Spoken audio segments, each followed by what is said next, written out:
Welcome back, folks. Do you hear that? That's the sweet sound of industry. Sorry about the noise, guys. We're going through some renovations on our building, so I apologize.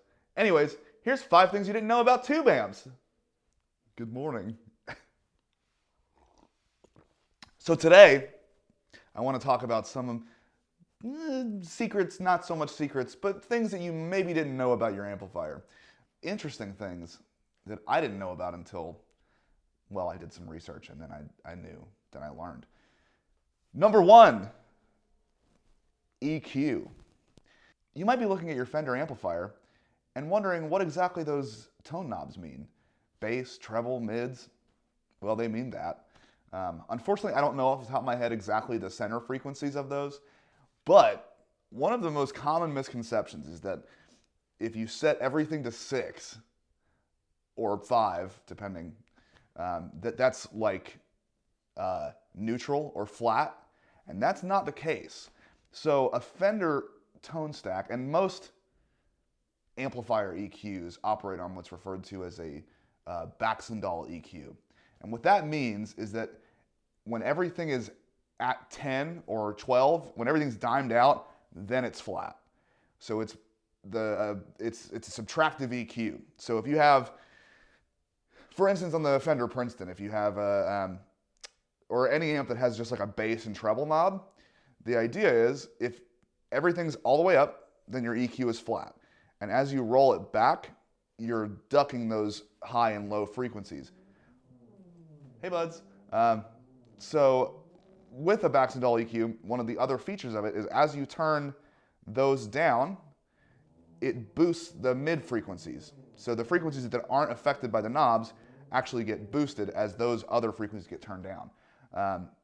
Which is why a lot of the times we'll set our EQ at 6 and 6 on a Fender amp. It sounds really good because it sounds like you're boosting the mid-range. However, you are losing a little bit of volume because you are turning down certain frequencies. So your amp isn't going to be running as hot as it could be as if it were turned all the way up. So next time you're messing with your tone stack, try turning everything all the way up and then controlling your high end from your guitar. Turn that tone knob down. See what happens. It's pretty gnarly. Number 2, decibels versus loudness. What do I mean by that? Well, we measure volume in decibels, but that isn't necessarily the same thing as loudness. So what do I mean by all this? Decibels are a funny thing because when you turn up an amplifier, obviously it gets louder and louder, but decibels are a non-linear measurement. So what that means, technically it's logarithmic. So if you know what that means, you'll be a step ahead. So at lower decibel levels, the volume will increase more quickly. When you get higher on the scale, the volume doesn't, it increases at a lower rate. So for instance, the difference between 70 decibels and 80 decibels is way more significant than 100 decibels and 110. In fact, the difference between 110 and 100 is almost not even perceivable. It's imperceptible. And on most amplifiers, you get to a point where the amplifier literally can't push any more volume out of it. It's just distorting. And so you might perceive that as more loudness because a lot of times you're getting a little bit more of a mid hump, and that's a lot of where the ear hears loudness is in the mid-range. So bear that in mind. One of the most fascinating things I heard was that a 50-watt amp and a 100-watt amp sat right next to each other, cranked up to 100, has a difference of about 8 decibels. Number 3, man, what the hell is that presence knob? I used to get asked this question all the time. What's the presence knob do? And I would just say like, I don't know, it adds presence.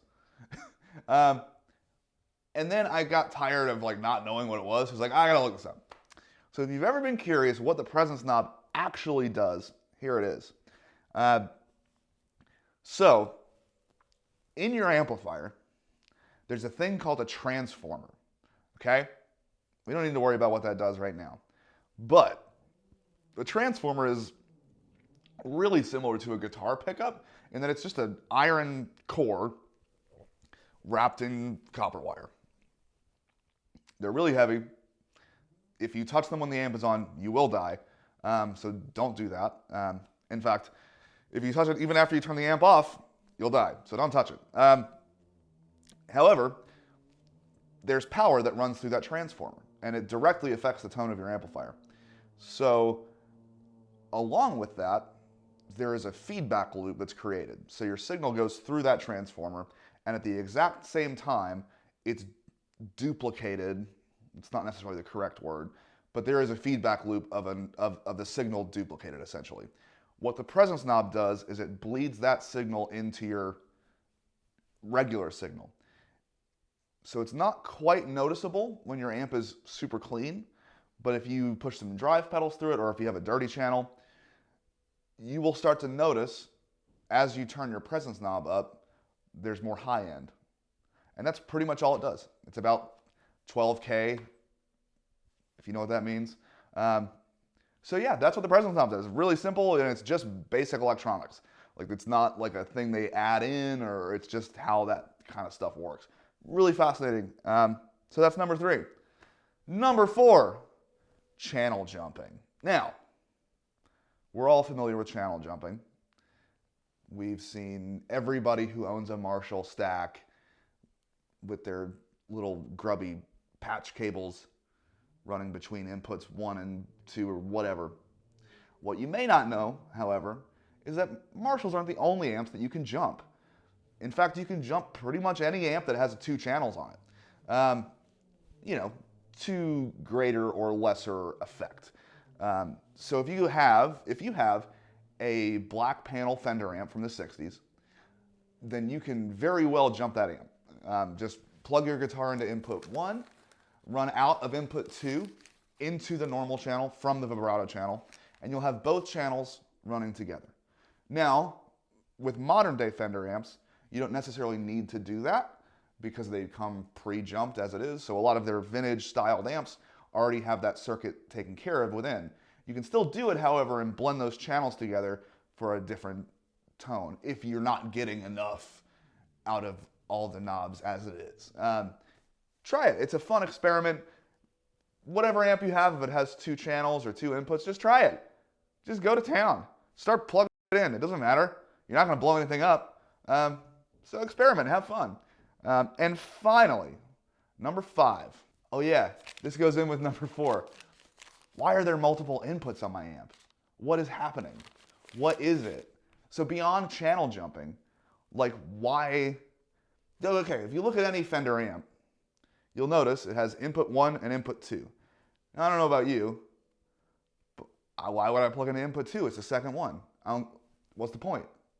Well, if you go back to the beginning of guitar amplification, most guitar amplifiers were multi-purpose tools. There's some really cool pictures out there of like whole bands plugging everything into a Fender basement, and having the 2 guitars, a bass guitar and a microphone all plugged into one amp. There's pictures of Elvis Presley singing through a Fender basement. It's really cool, or a Fender Twin. And so yeah, it's kind of a holdover from that era, but there is an actual difference between both of those inputs. A lot of the times when you see another input, it's usually a lower output. So that's kind of contradictory. What I mean is if you plug into input 1, that's the amp full out. You'll get your whole volume and everything. If you plug it into input 2, typically you will have less volume from that input. It has a shelf on it that it cuts down some of that input volume. And that's pretty much it.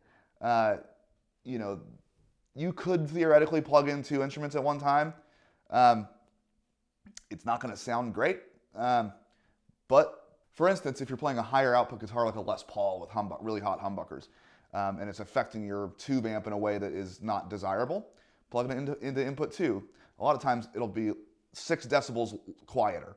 And that's just a good way to, if you don't have if you don't want to roll your volume off, that's a good trick for you. So anyways, that's 5 things you might not have known about your tube amp. or about tube amps in general. And I'm out of here. See you guys later. Bye.